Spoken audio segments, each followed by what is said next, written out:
She thought it was just another sleepless night at a diner, but what happened next will leave you speechless. Watch till the end. Like, comment, and subscribe to see more untold stories. The fluorescent lights in Mickey's diner buzzed faintly, flickering in tired rhythm above the checkerboard floor. The place always smelled of burnt coffee and fried onions, a smell that clung to the vinyl booths and greasy menus like smoke to an old coat. At nearly 2 a.m, Emma Carter sat hunched over her cup, stirring the same lukewarm coffee for what must have been the third time in 10 minutes. She wasn't there for the food. She rarely was. The diner, worn and half forgotten by most of the city, had become her refuge these past weeks, an escape from the crushing silence of her apartment and the nightmares that pulled her awake before dawn. The waitress, Donna Miller, knew her by now. She hardly bothered with small talk anymore, just refilled Emma's cup with a perfunctory nod before vanishing back behind the counter. Emma didn't mind. Being ignored suited her fine most nights, but tonight felt different. There was a tension in the air like static before a storm, raising the fine hairs on the back of her neck. That was when she noticed him, a boy. Maybe 8 years old, though he carried himself with a strange stillness that made him seem older somehow. He was sitting in the corner booth farthest from the door, half in shadow, his back pressed against the vinyl as though trying to melt into it. His dark hair was neatly combed, his navy sweater looked freshly pressed, and his khakis were the kind of quality Emma could never afford on her data entry paycheck. Out of place, clearly. But it wasn't his clothes that drew her in. It was his hands. They moved quickly, desperately, forming shapes in the air that Emma recognized at once. Her heart lurched. American Sign Language. The boy was signing for attention, for help. She caught the repeated motion for please, the small, urgent flicker of fingers spelling out help me. His face was twisted with frustration as each person he tried to flag down ignored him. Donna passed by once, froze, then shook her head like she'd seen a ghost before hurrying away. Even the cook, lugging a tray of greasy plates, pretended not to see him. Customers heading to the bathroom darted their eyes elsewhere, their faces tight with something more than indifference. Fear. Why? Emma's stomach knotted. She couldn't understand why an 8-year-old, alone in the middle of the night, would provoke such visceral avoidance. And yet the look in his eyes left no doubt. He was desperate, and no one else would help. Emma hesitated only a moment before sliding out of her booth. She hadn't used ASL in years, not since her younger sister Sarah died in that car crash. Sarah had been born profoundly deaf, and Emma had sworn she'd never let their language fade. She kept that promise, even if she never thought it would matter again. Now it mattered. Every conversation in the diner seemed to fall quiet as Emma crossed the floor. She felt the weight of the room on her, as though everyone were silently warning her not to do what she was about to do. But she kept walking. The boy looked up as she approached, his wide eyes brimming with both surprise and fragile hope. "Hi there," she said softly, sliding into the booth across from him. Then she raised her hands. "What's your name?" The transformation was immediate. His entire face lit up as though someone had flipped a switch inside him. He signed so quickly she had to ask him to slow down. "My name is Luke." Tears pooled in his eyes as he signed again. "You can understand me?" Emma swallowed hard and nodded. "Yes, perfectly. Are you okay? Where are your parents?" Before Luke could answer, the diner's door burst open. The little bell above it flew from its hook and clattered across the floor. 6 men in dark suits swept inside, their movements sharp, purposeful, their hands hidden inside jackets that screamed concealed weapons. The few remaining customers dropped low or bolted for the back exit. Donna gasped audibly and retreated behind the counter, clutching her apron as though it might protect her. But Emma hardly noticed them. Her eyes were locked on the seventh man. He was taller than the others, broad-shouldered, dressed in a charcoal suit that fit like armor. His hair, black with streaks of gray, was slicked back perfectly, and his steel-gray eyes scanned the diner with a predator's precision. Everything about him radiated control, authority, danger.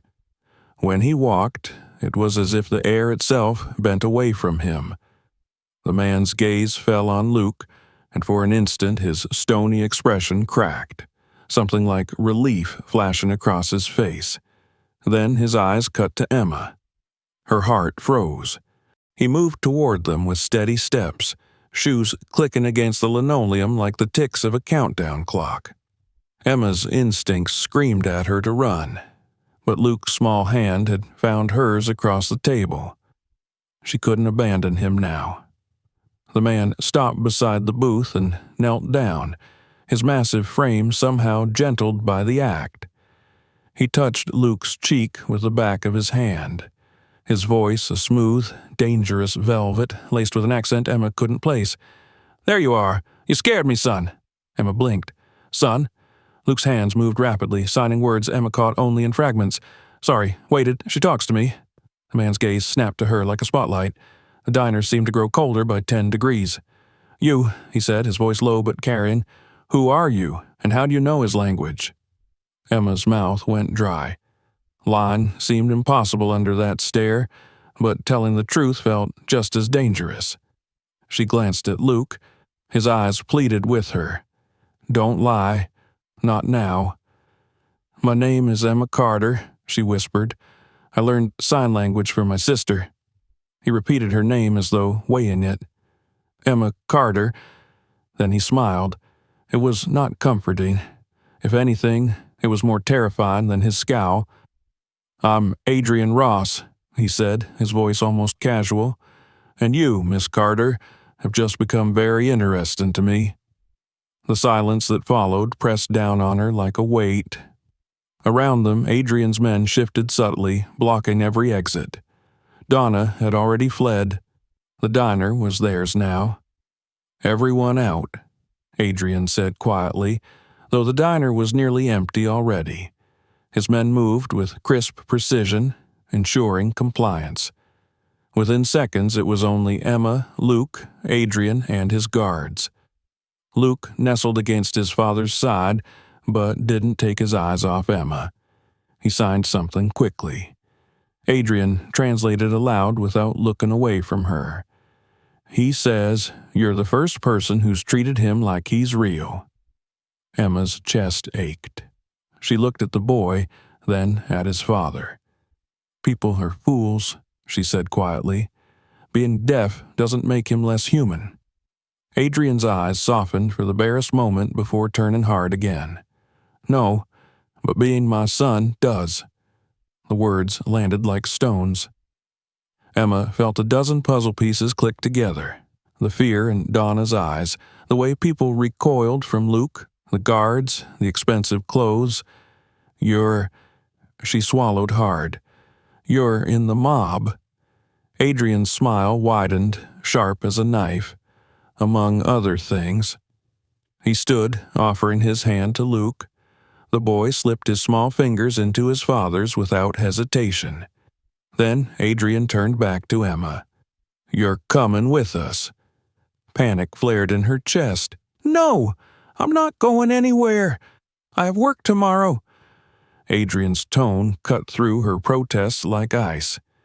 "This isn't a request." Emma tried to slide out of the booth, but Adrian's men moved instantly, flanking her without touching, their presence making escape impossible. "You can't just kidnap me," she hissed. "I'm not kidnapping you." Adrian's voice lowered, almost gentle. "I'm making you an offer. My son trusts no one.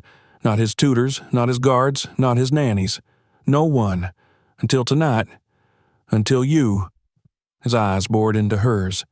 "What my son needs, he gets." Emma's pulse hammered in her ears. Luke looked at her with absolute trust, his hand still in hers, silently begging her not to run. Adrian Ross gestured, and his men closed in. "You don't have a choice, Miss Carter. My world just became yours." Emma's world tilted. As Luke signed "thank you" over and over, she realized she'd stepped into something vast and dangerous, and there was no turning back. The drive out of the city ran quiet, the kind of quiet that had weight. From the back seat, Emma watched the skyline thin into a dark ribbon of glass and steel, then vanish behind low trees and sleeping suburbs. Beside her, Luke sat buckled in and upright, the way children sit when they understand that adults are tense. His fingers tapped lightly against his thigh. 1, 2, 3, 1, 2, 3. A small repeated beat that sounded like the memory of a lullaby. Every time she glanced over, he gave her a quick, brave smile, as if to say he was fine and she would be too. She tried to believe him. Adrian rode up front, not speaking, not looking back, a silhouette of shoulders and a jawline that could have cut glass. The men in the second SUV kept a half-car length behind them, headlights low, a moving shadow. The convoy rolled through a pair of iron gates that parted on silent motors and closed again with a hiss of hydraulics, like a large steel mouth swallowing them whole. The house beyond the gates didn't look like a home. Not in the way Emma understood the word. It sat back from the circular drive, 3 stories of pale stone with black-framed windows that reflected nothing. The landscaping was immaculate and slightly unnerving, manicured hedges, straight lines, not a leaf out of place. Cameras nested under eaves and in the crooks of trees, their little red status lights blinking in unison like patient heartbeats. Men in dark jackets walked the grounds in measured circuits, never hurrying, never lingering. Luke reached for her hand as soon as the SUV stopped. He didn't cling, he simply connected, as though a matter-of-fact tether could keep the world steady. When the front doors opened, a woman stood waiting just inside the threshold. "Miss Carter," she said without offering her hand, "welcome." She was in her 50s, iron-gray hair slicked back into a severe bun, not a flyaway in sight. Her black dress fit like a uniform, and might as well have been one. Sharp cheekbones, pale eyes that recorded everything and revealed nothing. Emma thought she would have made a formidable head nurse or a very efficient judge. "This is Mary Castle," Adrian said from behind them. "House manager." "Housekeeper is fine," Mary replied dryly, as if to correct both him and the universe. Her gaze flicked to Luke and softened by half a degree. "Dinner's waiting, Mr. Ross. The upstairs east room is prepared for Miss Carter."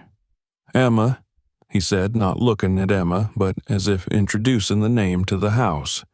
"She'll stay for as long as Luke needs her." Mary inclined her head. "Understood." The foyer was cold in its perfection. Marble floors so polished they looked like standing water. A chandelier with crystal arms held 1,000 little suns. Oil portraits lined the walls, men with the Ross bone structure watching from heavy frames, their eyes a mirrored gray like Adrian's. The air smelled faintly of lemon polish and something sterile, the absence of cooking, the absence of life. Luke tugged Emma toward the stairs, then hesitated and looked up at his father. "Okay," he signed. "Go on, kid," Adrian said, a note of warmth in a voice that had mostly been stone. "Show her." Mary led them down a long hallway, past discreet lenses and silent doors. Every 30 feet there was a subtle shift in floor texture, a seam, a line, that Emma's foot registered a moment before her brain did. She realized they were thresholds. Cameras reset, sensors rearmed, another ring of an invisible perimeter. The guest room in the east wing could have swallowed Emma's apartment and still had room to spare. Pale blue walls, a king bed dressed in white, a settee under a window that looked out over a black slice of lawn, and beyond that, a darker tree line. There were fresh flowers on the dresser. Somehow, the vase made her more nervous than the cameras. Flowers meant someone had thought about where she would sleep, and thinking meant intention. "If you need anything," Mary said, "press 3 on the bedside phone." "Thank you," Emma said. Mary's gaze rested on her for a heartbeat, as if taking measurements, not hostile, appraising like a tailor asked to alter a dress for an event that might turn violent. "The boy's schedule is strict," Mary said. "Breakfast at 8. Lessons at 9 if there are lessons, which there usually are. He has security details for movement on property, 2-person minimum rotation. He does not—" Mary paused as if editing herself in real time. "He does not tend to take to people." Luke, who had been roaming the room with a small, dignified excitement, abandoned the dresser and planted himself in front of Mary. "Rude," he signed, hands crisp and decisive. Mary's mouth twitched, almost a smile, almost an apology. "Rude is accurate, Master Luke. Just careful." Luke considered this, then made a tiny dismissive puff of a sigh that felt ancient for an 8-year-old. He turned to Emma and signed privately. Small, quick motions for her eyes only. "She pretends not to like me. She brings me cookies." "I heard that," Mary said, without looking. Then, to Emma, "We'll try not to frighten you." "Too late," Emma said, before she could stop herself. To her surprise, Mary nodded, as if that response passed some hidden exam. "Dinner, then rest," Mary said, and left them to the quiet. There were 3 chairs at the dining table and 12 feet of wood between the 2 at the ends. Adrian took the head, Emma sat where Mary guided her, and Luke sat next to Emma without asking. The food was perfect. Chicken roasted with lemon and thyme, potatoes with a crisp edge, broccolini so green it might have been painted. Luke ate with attention and neatness that was not stiff but practiced, pausing now and then to sign small comments. "Good, too much salt, don't tell Mary." Emma signed back, "I won't," and Luke's grin came out sideways and boyish. "Tomorrow," Adrian said between bites, eyes on Luke and Emma and the space that now existed between them. "You'll start with whatever you think he needs." "Language," Emma said, before doubt could find the room. "But not just words. He has words. He needs permission to be angry, to be excited, to be childish, to be seen." Adrian's fork paused, hovered, set down. "He is seen." "By you," Emma said, then softened her voice. "Almost only by you. Everyone else watches him like a live wire. He feels that. Kids always feel that." Mary's hands stilled over the water pitcher. Mark Evans, the head of security, had entered quietly and taken a standing position by the far wall. Square-shouldered, short dark hair, a scar that lifted one eyebrow by a few millimeters when he was thinking. He watched Emma the way he watched windows and doors. "What does permission look like?" Adrian asked. "Play," Emma said simply, "and a place in this house that is his. Not heir to, not a set. Just Luke." Mary set down the pitcher. "There is the conservatory," she said, as if conceding a point in a chess game she had expected to win. "No cameras." "Mary," Mark said gently, a warning and a question. Mary lifted her chin. "No cameras," she repeated, "if Miss Carter is with him." Adrian weighed that. Emma watched a battle she could not see resolve behind his eyes. "The conservatory," he said at last. 9 o'clock. Luke's hand brushed Emma's sleeve. He signed, small and precise, "Thank you." He did not look at his father when he signed it, but she felt the message land there too. Sleep didn't come easily. The house creaked differently than city buildings. It did not settle or sigh, it monitored. Emma lay under cool linens, watching the light on the smoke detector pulse every 6 seconds, and thought of the boy tapping 123 in the car. At some point, her body decided the bed was safe enough to relax against, and the next thing she knew, pale winter light was peeking around the edges of the blackout curtains, and someone was knocking softly on the door. When she opened it, Luke stood there in socks and a navy hoodie, hair a little wild, eyes bright with hope and a reservation that tried and failed to hide itself. He lifted his hands. "Library?" he asked. "Conservatory," she signed back and watched the word land like the promise it was. The conservatory was a room grafted onto the house like a glass lung. Even in February, it was warm, the air humid with the faint smell of earth and citrus. A row of small orange trees in terracotta pots wore glossy fruit like ornaments. There were no cameras that Emma could see, only windows where the outside world pressed its nose against the glass and fogged it with cold breath. Mary had set out a low table and a pair of chairs that looked like they had been brought out of storage and had not been used by anyone under 60 in a decade.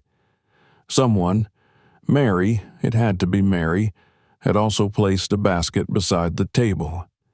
Inside was a tangle of scarves, a deck of emotion cards, a soft soccer ball, a handful of plastic figurines that looked like survivors from an older toy box.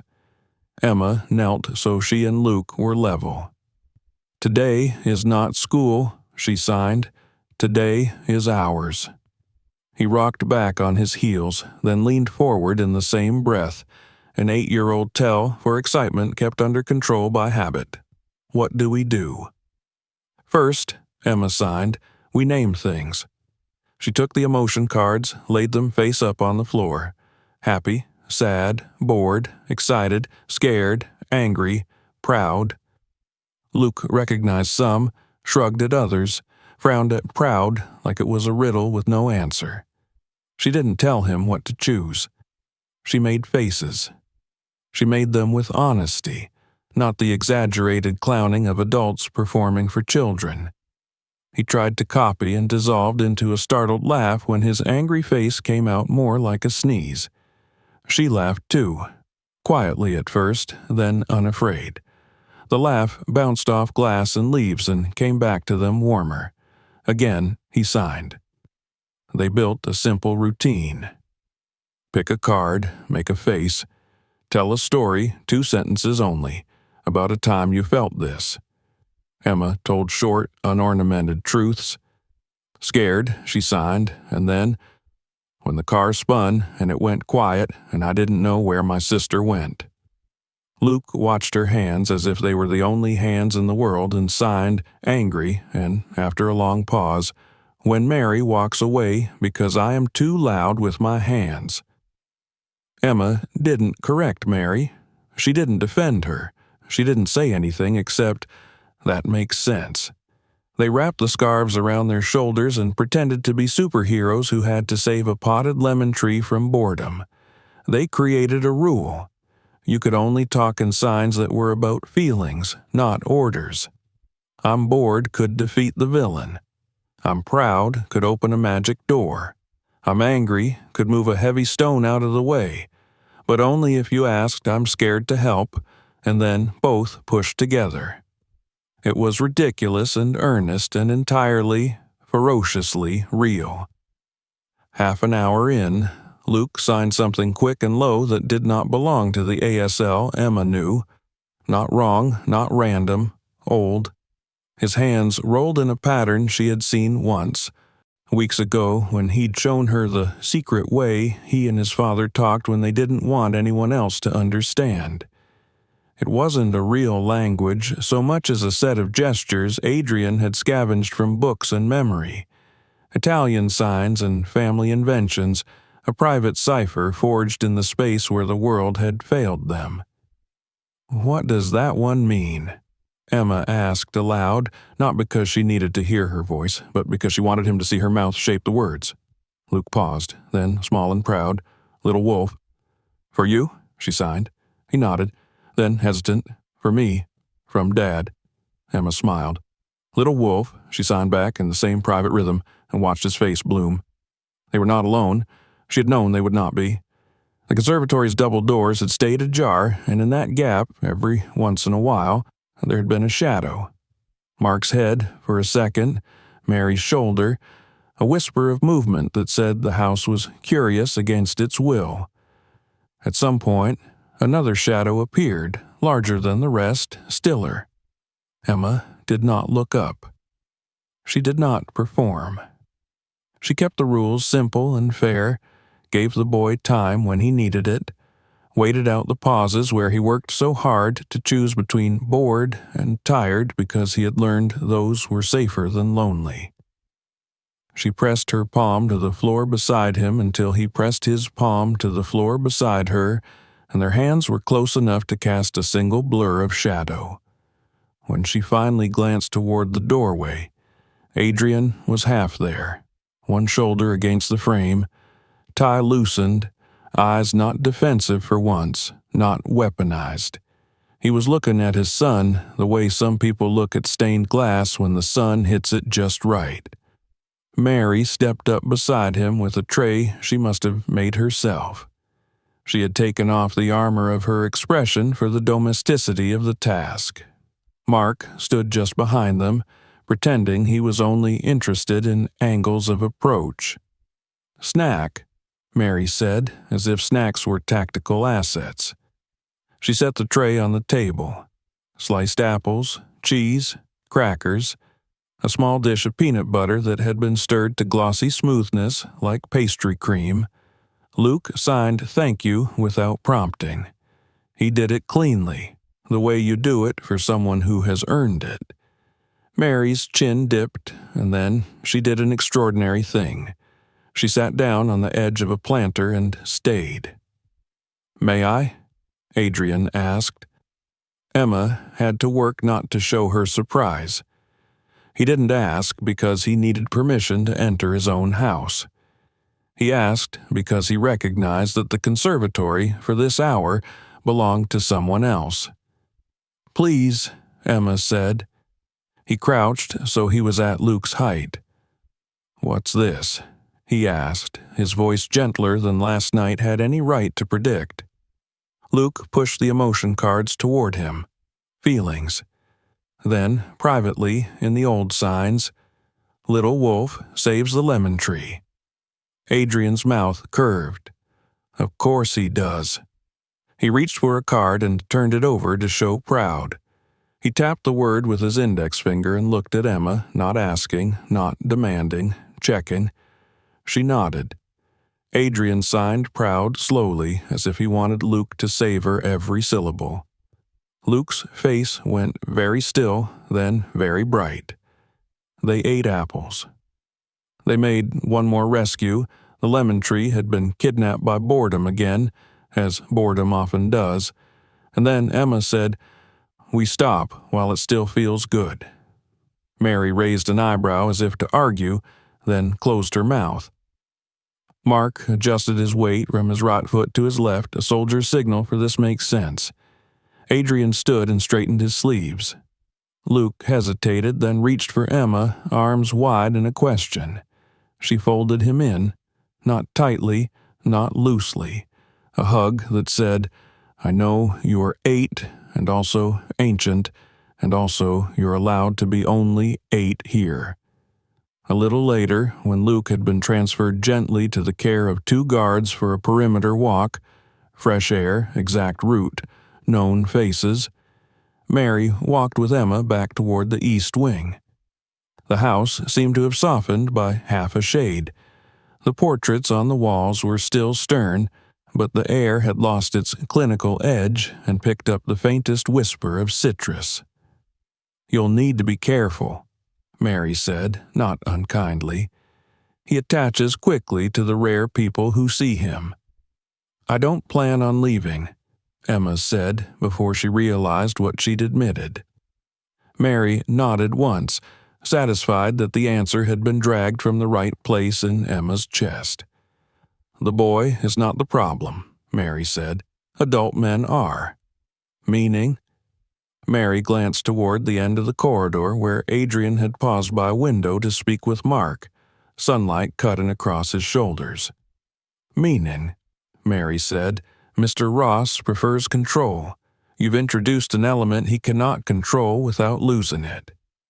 Emma held the doorknob to her room and felt the house breath around her, just once, like a sleeper turning over. "What element is that?" "Joy," Mary said, almost smiling, "and hope. He will make a plan for how to live with both. He's working on it already." That afternoon, when Emma went to the library to pick up a book of children's stories she hoped Luke would like, she found the book waiting on the table with two others stacked beneath it. A slim manual on narrative play therapy and a much-marked, clearly used ASL reference with sticky notes down the side. Someone had ordered the first two in a rush and gone to a closet for the third. When she turned, Adrian was in the doorway. No suit jacket this time. Dark sweater, sleeves pushed to his forearms, an affectation that looked accidental and wasn't. He had the wary, almost puzzled look of a man walking into a room and discovering he had not forgotten what it feels like to walk into a room and not be in danger. "Was that you?" Emma asked, nodding at the stack. "I had help," he said. "Mary knew where to find the old book. Mark made sure you wouldn't set off a silent alarm by exploring the wrong shelves."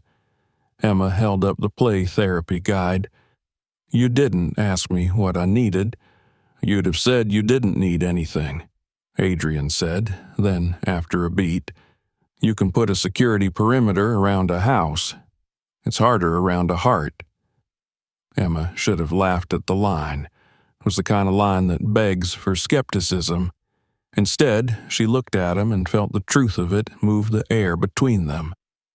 "I can do this," she said, not the thing he had asked, not the thing she feared he would, but the only sentence that mattered in the moment.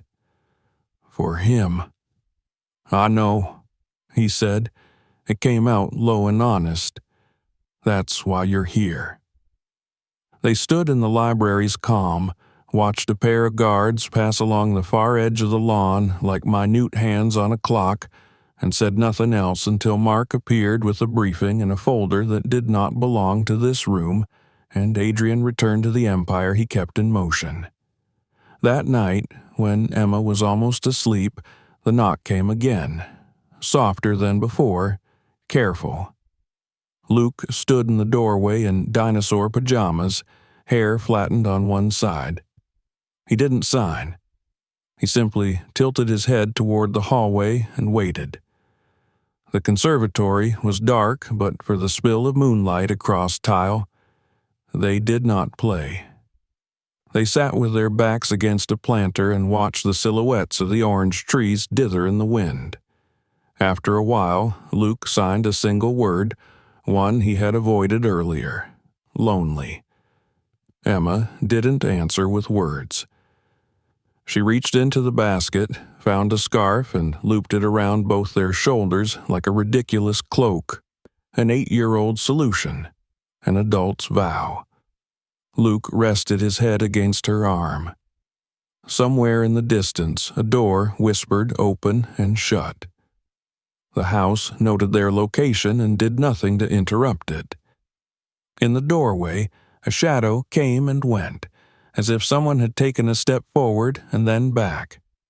In the morning, Mary would claim she had no idea how the extra pillow ended up on the settee beside Emma's bed, or who had folded a knit blanket over the back of the chair, or why the nightstaff log had one line blacked out with a pen and then initialed with a curt, unmistakable AR. The house did not feel like home yet, but for the first time since she'd crossed the threshold, Emma thought it might be capable of learning how. Outside, the iron gates stood silent and still, their motors sleeping. Inside, a boy had chosen a word and found someone to hold it with him. The fortress blinked, considered, and, imperceptibly, let down a guard no camera could measure. Tomorrow would bring a request that sounded like a compromise and felt like a risk. A park, an hour, a perimeter. For now, there was a lemon tree and 2 warm shoulders under 1 foolish scarf, and a space that belonged, briefly and completely, to a child who had been given permission to be one. The next morning at breakfast, the mansion's dining room felt more like a courtroom than a family table. The long mahogany surface stretched between them, covered with plates of food arranged with precision. Fresh fruit, eggs, toast, bacon crisped just so. Emma sat across from Luke, who picked at his scrambled eggs with more interest than appetite. Adrian sat at the head of the table, reading through a stack of documents brought in by Mark Evans, his head of security. His gray eyes barely lifted from the pages, but Emma knew he was listening to everything. Luke tapped Emma's arm, then signed quickly. "Park? Ducks? Please?" His eyes shone with hope. Emma hesitated, then glanced at Adrian. "He wants to go to the park," she said softly. "He told me about a pond in Lincoln Park where there are ducks. I think it would mean a lot to him." "No." Adrian's answer was immediate, sharp as a slammed door. He didn't look up from the papers. "It's not safe." Luke frowned, his small hands still. Emma felt her chest ache. "He's 8 years old, Adrian. He's never been to a park. He's never just played. He deserves at least an hour." Adrian looked up now, those steel eyes locking onto her like crosshairs. "You don't understand the risks. The moment he leaves these walls, he's a target. Then bring the guards. Keep the visit short, but please." She lowered her voice, leaning forward. "He's a child, not a prisoner." For a long, tense moment, the only sound was the ticking of a grandfather clock in the corner. Then Adrian exhaled through his nose, a low, reluctant sound. He set the papers aside. "1 hour, full perimeter. You stay within 10 feet of Marco at all times." Luke's grin exploded across his face. He signed furiously, "Thank you, thank you, thank you." Emma smiled, but unease curled low in her stomach. She had won him this small freedom, but at what cost? Lincoln Park in the early afternoon was calm, the air crisp with the bite of October. Joggers passed on the paths, dog walkers chatted near benches, and ducks glided across the pond, their feathers shining in the pale autumn sun. To anyone else, it looked peaceful.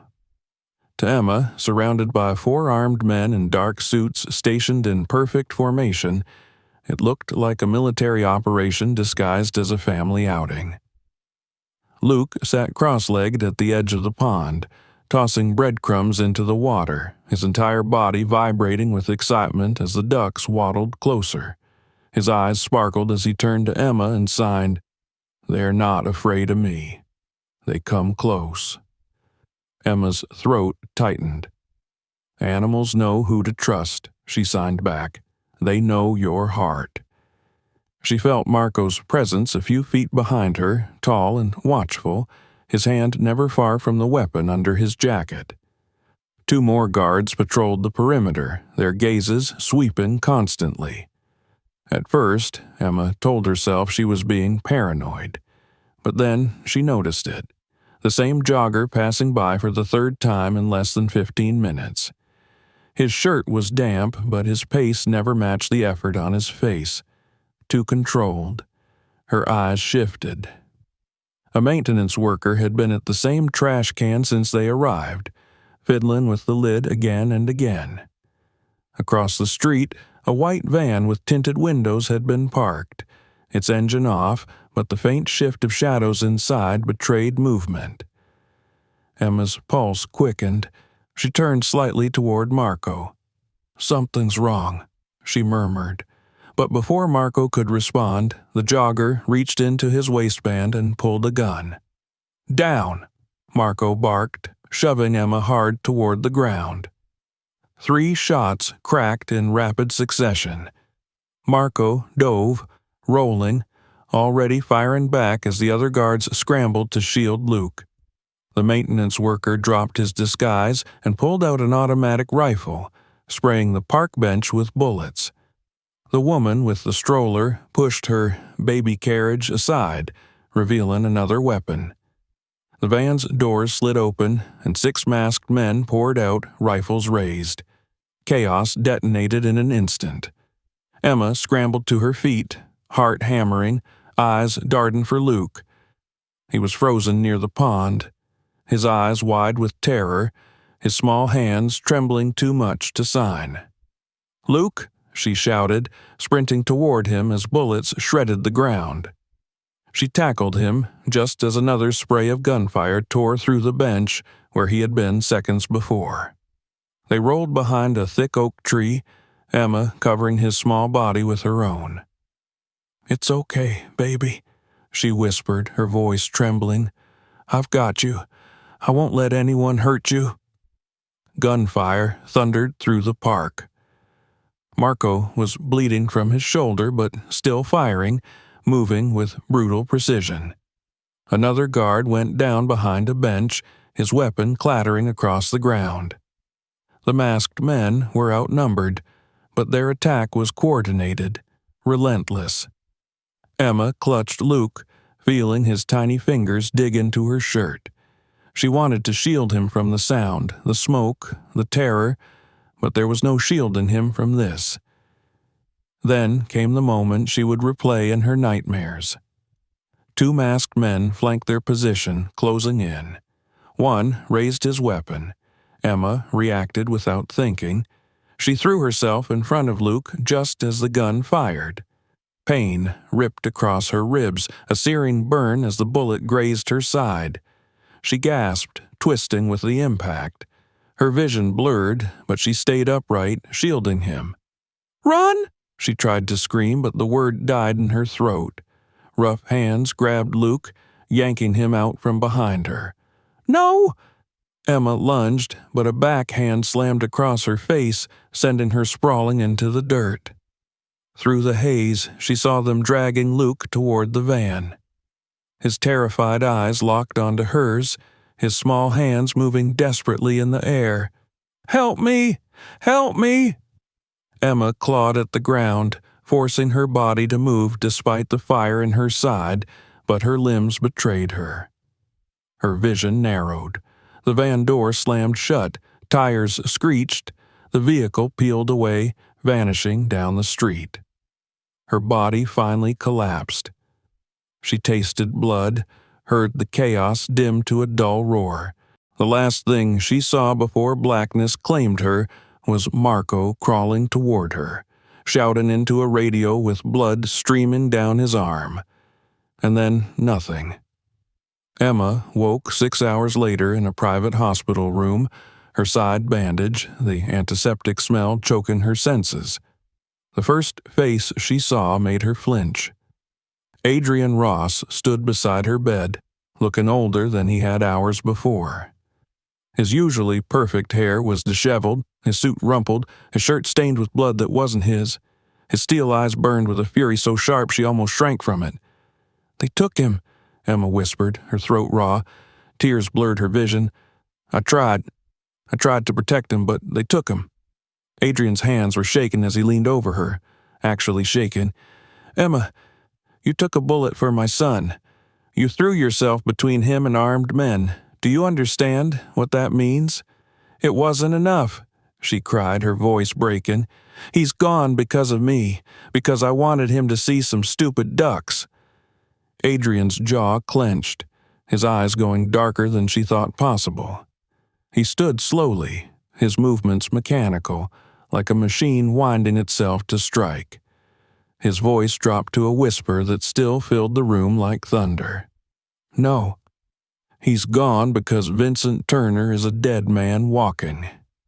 Emma's breath caught, but Adrian didn't stop. "I will burn this city to the ground until I find my son, and when I do—" He straightened, his fury radiating like heat. "Vincent will learn what happens when you take everything that matters to me." Through the hospital window, Emma caught sight of the city skyline. In the distance, smoke rose from 3 different neighborhoods. The war had already begun. The hospital room had been turned into a command post by the time Emma woke the next morning. Black-suited men whispered into radios. Laptops glowed with maps of the city, and the air reeked of burnt coffee and stress. Adrian Ross stood at the window, his back to her, phone pressed to his ear. His voice was low, lethal, stripped of anything human. "No, Vincent doesn't get a ransom call," Adrian said. "He gets a funeral date. Find him. Find my son." Emma's bandaged side ached as she tried to sit up. The guards moved to steady her, but she shook them off. She didn't want comfort. She wanted answers. "Do you even know where they took him?" Adrian ended the call before answering. He turned, eyes rimmed with exhaustion but still burning with fury. "Not yet, but we will. They'll slip. They always slip." Emma's pulse thudded in her ears. Waiting was not an option. Luke was alone, terrified, with men who would never bother to learn his language, men who would see his silence as weakness. "I can't sit here while he needs me," she said. "You almost died yesterday," Adrian snapped. "And he will die if someone doesn't reach him first," she shot back. "He needs someone who can talk to him. He needs me." For the first time since she met him, Adrian looked torn. His empire thrived on control, on loyalty, and obedience. But Emma wasn't one of his soldiers. She was something he couldn't bend to his will. His jaw flexed, but his answer was final. "You're not leaving this safe house. 6 men on you at all times. That's an order." Emma didn't respond. She just stared at him until he looked away. He was protecting her, but she knew that his protection was a cage. By nightfall, Emma had made her choice. Marco was stationed outside her bedroom door, his left arm in a sling from yesterday's bullet wound. He looked exhausted. "Just 5 minutes on the balcony," she told him softly. "I need fresh air." Marco hesitated, then nodded. 5 minutes, then back inside. The balcony overlooked the fire escape, its iron grating slick with dew. The guards were watching the front, the elevators, the stairwells, but no one was watching the obvious escape route. 10 minutes later, Emma was in the back of a taxi, ribs screaming with every bump in the road. "Where to?" the driver asked, glancing at her hospital bracelet. "The docks," she said, pressing cash into his hand. "Double fare if you don't ask questions." The city blurred past, but her mind was sharp. She thought of Luke's drawings, boats, harbors, endless water. He had told her once that water felt like safety, that if the world was too loud, he'd imagine a boat carrying him away. If Vincent had him anywhere, it would be near water. The docks stretched on forever, warehouses hunched like sleeping beasts under the moonlight. Emma searched building after building, looking for signs. Fresh tire tracks, cigarette butts, shadows where there shouldn't be. On her 4th try, she found it. The warehouse looked abandoned, but the dirt outside showed clear tracks. More telling was the faint light spilling from a second-floor window, too small to be anything but a single bulb. She crouched low, studying the perimeter. 2 guards stood at the main entrance. Another circled the building slowly, smoking. Emma's gaze shifted to a loading dock on the east side. A broken window yawned just above the platform. The glass edges cut into her palms as she hoisted herself through, but she made no sound. Inside, the warehouse smelled of rust, oil, and stale cigarettes. Her heart pounded as she crept between stacks of crates. Voices echoed from the back. She edged closer, crouching behind machinery until she could see into the room. Luke. He sat against the wall, wrists bound with plastic zip ties, eyes darting between the three armed men pacing the floor. His face was pale, his small hands twitching uselessly against the restraints. The men spoke in low voices about deadlines and ransom demands, their words sharp and ugly, but Luke couldn't hear them. He was trapped in silence. Emma's throat tightened. She pressed herself against the crates, waited until Luke's eyes shifted, searching, and landed on her. Relief crashed over his face like sunlight. He didn't move, didn't give her away. He just stared. Emma raised her hands slowly, keeping her movements small. She signed in the old gestures he'd once taught her, those secret signs he and his father used. Little wolf. I'm here. Luke's breath hitched, his eyes glistening. His fingers moved cautiously, trembling but precise. 3 men, 2 guns, keys, left pocket. Emma's chest swelled with fierce pride. Even now, terrified, he was thinking clearly. She nodded, signed back. When I signal, run, hide by the water. Papa will find you. Luke hesitated, then signed one more thing, his hands frantic. Behind you. Emma spun, a gun barrel pressed cold against her temple. The scarred face of Vincent Turner leered down at her. His eyes glittered with triumph. Well, he sneered. I was expecting Adrian Ross himself. Instead, I get the babysitter. Emma's blood ran cold. She forced herself not to flinch, not to show fear. Let the boy go. Your fight's with Adrian, not him.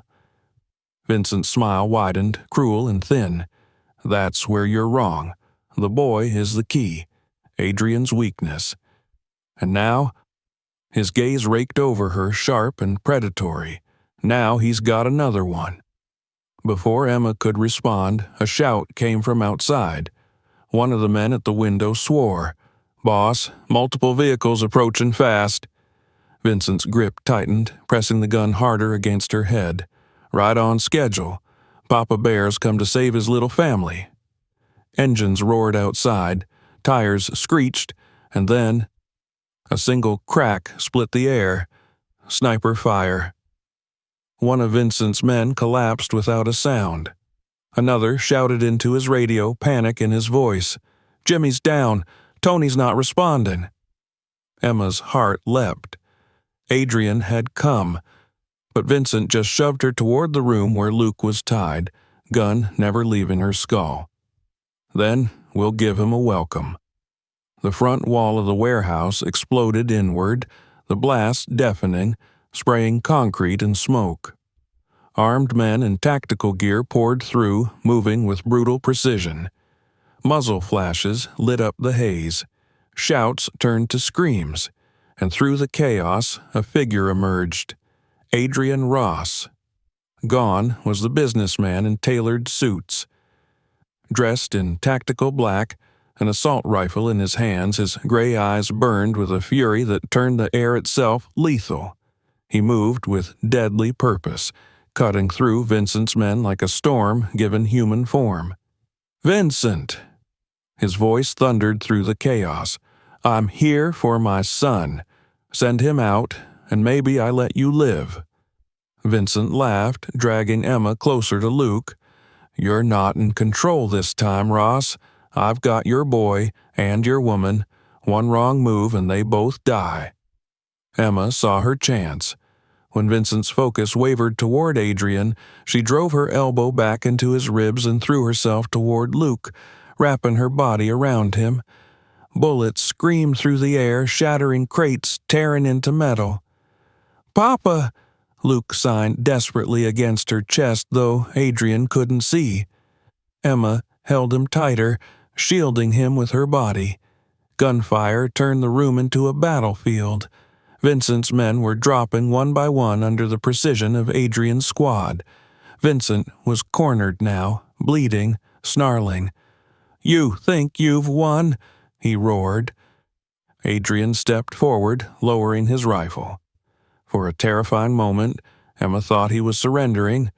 Then she saw the calculation in his eyes. Vincent raised his gun. and Adrian fired first. One perfect shot. Vincent collapsed, the weapon slipping from his grasp. Silence swallowed the room, broken only by the ragged breaths of survivors. Adrian dropped his rifle and ran to them, falling to his knees beside Emma and Luke. His hands trembled as he touched his son's face, his voice breaking. "Are you hurt? Did they hurt you?" Luke shook his head, then signed furiously, pointing at Emma. "She saved me. She jumped in front of bullets." Adrian's gaze lifted to Emma. For the first time, she saw not the feared mob boss, not the ruthless predator, but a father who had almost lost everything. His eyes glistened with gratitude and something deeper. "You could have died," he whispered. Emma met his gaze, her face pale but defiant. "So could he." Adrian pulled them both into his arms, holding them as though he'd never let go. For a moment, in the ruins of the warehouse, surrounded by smoke and silence, they were no longer prey or predators. They were something else, a family forged in fire. 3 days after the warehouse erupted in gunfire and smoke, the Ross mansion felt like an entirely different place. The air still carried its crisp sterility, the marble floors still gleamed, and the guards still patrolled with their soldierly rhythm, but something fundamental had shifted. The fortress had bent. From her place in the library window seat, Emma Carter could see Luke playing in the garden. He was bundled in a hoodie against the cool morning, sitting cross-legged on the grass while one of the younger guards, an enormous man who looked completely out of place in the role of student, struggled to mirror Luke's gestures. Luke signed with patient precision, demonstrating the ASL alphabet again and again, until the guard managed a shaky, imperfect thank you. Luke's laughter rang out, unburdened and bright. For the first time, he wasn't hiding. He wasn't the silent shadow that the household skirted around. He was a boy, teaching a man 3 times his size to communicate, and he was proud. Emma pressed her palm against the window pane, her ribs still aching from the graze wound, but her heart swelling at the sight. Every ounce of pain, every drop of blood, had been worth this moment. He's never done that before. Emma turned, startled, to find Adrian standing in the doorway. He wasn't in a suit today, just dark jeans and a simple black sweater. Without his armor of tailored clothing and commanding posture, he seemed younger, more human. His gray eyes, usually like blades, were softened, fixed on his son outside. "Done what?" Emma asked. "Shared it." Adrian's voice was quiet, as though admitting something dangerous. "Signing was always his secret with me. For 8 years, no one else got close enough. Now," he gestured toward the garden, "now he wants to give it away." Emma's throat tightened. "He's not invisible anymore." "No," Adrian agreed. His eyes shifted to her intense, but no longer cold. "He isn't." They sat in silence for a while, watching Luke try to correct the guard's clumsy hand shapes. Emma could feel Adrian's gaze flick to her, return to his son, then back again. The weight of it made her chest ache in a way that had nothing to do with healing wounds. "Do you know what you've given him?" Adrian asked suddenly. Emma shook her head. "I don't know what you mean." Adrian leaned forward in his chair, elbows on his knees, searching for words. "For 8 years, I watched him fade. He was here, breathing, alive, but disappearing a little more each day. People avoided him, feared him, treated him like a problem. I tried. God knows I tried. I learned the basics, bought the books, hired teachers, but all I could give him were words. You gave him something else." Emma's heart squeezed. "What?" "A voice," Adrian said, his voice breaking in a way Emma had never heard. "You gave my son a voice in a world that wanted him silent. You made him real again." Her eyes stung. She looked down at her hands, then back at Adrian. He had shed his mask for just this moment, exposing something fragile beneath the stone. Adrian stood and moved to the window, watching his son for a long moment before turning back to her. His face was still marked by grief and fury, but now, too, by something gentler. Vulnerability. "I need to ask you something," he said carefully, "and once I do, there's no going back." Emma's pulse quickened. "Okay." Adrian's gaze held hers with unflinching weight. "Stay, not as Luke's tutor, not as someone I'm protecting because you helped us. Stay as family." He swallowed hard, forcing himself to continue. "As his mother, as my wife." The words hung between them like fragile glass, dangerous to touch, but impossible to ignore. Emma's breath caught. "Adrian?" "I know what I am," he said quickly, his voice raw. "I know what I've done. I can't pretend this world isn't dark, but you—" His throat worked. "You're the missing piece we didn't know we needed. You make us whole." Tears blurred Emma's vision. She stood slowly, her body trembling, and stepped closer. "You're asking me to marry you." "I'm asking you to be our family," Adrian said simply. Emma didn't need time to think. She'd already made her choice the moment she shielded Luke in the park, the moment she pressed her palms against his when he signed lonely. "Yes," she whispered. Relief flooded Adrian's face, a transformation so profound it made him look like a different man.